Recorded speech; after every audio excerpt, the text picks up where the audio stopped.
Before this story begins, picture a dusty road stretching toward a quiet ranch house, the kind of place that keeps its own rhythm far from the noise of the suburbs.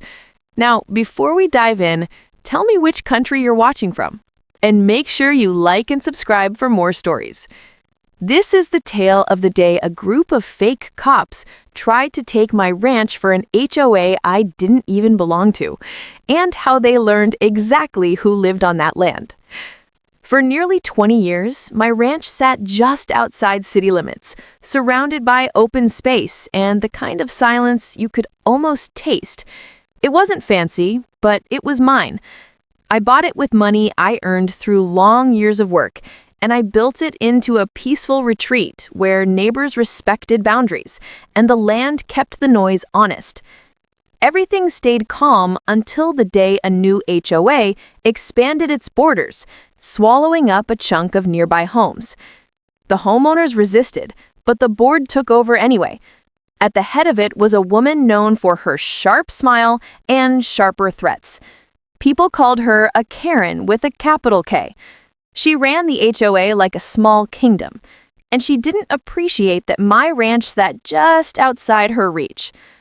Her son wanted my land. He liked the idea of a ranch, but not the work. He wanted the space without earning it. When they realized the county wouldn't hand my property over, they turned to tactics that felt pulled from a playbook built on intimidation. Everything started early one morning when a set of black SUVs rolled up my long dirt driveway. The dust rose around them as they stopped in front of my gate. The men stepping out wore uniforms, but nothing about them fit real law enforcement. Their badges were shiny, their belts too clean, and the way they carried themselves felt manufactured. These were people used to pretending they had power, not people trained to handle it. They announced themselves as county inspectors. Even without talking, you could feel the fraud from 50 yards away. They broke the lock on my gate and moved onto my property with a confidence that came from believing no one would stop them. Behind them, Karen's son stood near the SUVs with an eagerness that looked rehearsed. He didn't enter the ranch himself. He just watched, smiling as if he'd already claimed it. My ranch has cameras placed across every angle, and every step they took was recorded. They walked across the pasture, tapped walls, pointed at outbuildings, and made notes on clipboards. Their entire performance was an act, but an act staged with intent. They weren't here to inspect. They were here to create the appearance of a violation strong enough to justify a seizure. They didn't know who I was. They didn't know my history. They didn't know the training I carried from a lifetime in federal service. I lived quietly, but not blindly. I knew the law, knew the process, and knew that imposters walking onto private property weren't just trespassing. They were committing crimes that carried consequences they couldn't imagine. I watched them from a distance, unseen. They worked their way toward my barn, taking photos as if recording evidence. One of them stepped inside without hesitation, unaware of the security system that triggered the moment he crossed the threshold. He moved confidently until he spotted the cameras inside. His posture changed instantly. Something in his face twisted, and he backed out, signaling to the others. Suddenly, the group looked less like officials and more like actors, realizing the audience wasn't fooled. Karen's son shouted instructions, waving his clipboard in the air. He wanted them to complete the sweep. He wanted proof they could later twist into a claim that my ranch was unsafe or abandoned or somehow under their jurisdiction.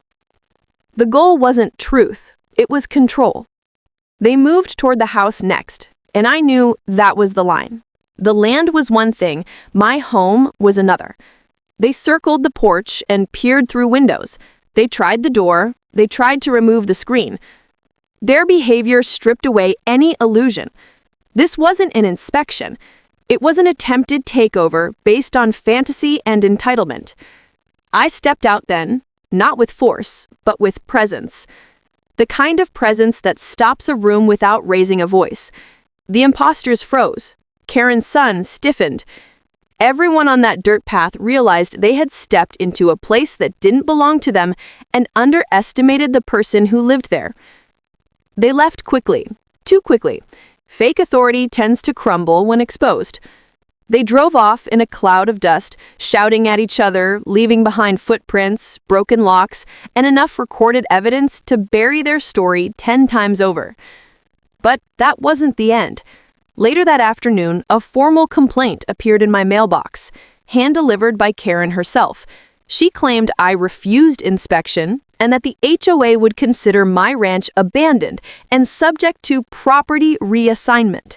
Every word was nonsense, but nonsense written with pride of someone who believed she controlled the county. So I let the process move on its own. I filed the footage with the sheriff's department. I included the broken gate, the forged badges, the vehicles, the faces, and the attempted entry into my home. Real deputies handled the rest, and real investigators unraveled the scam behind those fake uniforms. Within a week, subpoenas landed. The HOA's office faced a full investigation. Karen's son was exposed as the one who hired the imposters. The men who posed as officers quickly admitted they were paid cash for the job. They were charged. The HOA board fractured. Members quit. The county suspended the group's authority pending a legal review. The ranch stayed mine, the peace stayed where it belonged, and the people who thought they could take it walked into consequences far larger than the land they tried to steal. Today, the HOA's power is gone. Karen avoids the road to my ranch. Her son faces charges for conspiracy, impersonation, and attempted property seizure. And the neighborhood that once whispered about their control now watches them fall apart from the inside. The land remains quiet, open, and steady. The ranch stands exactly where it has always stood, and the people who underestimated the owner learned exactly who they were dealing with.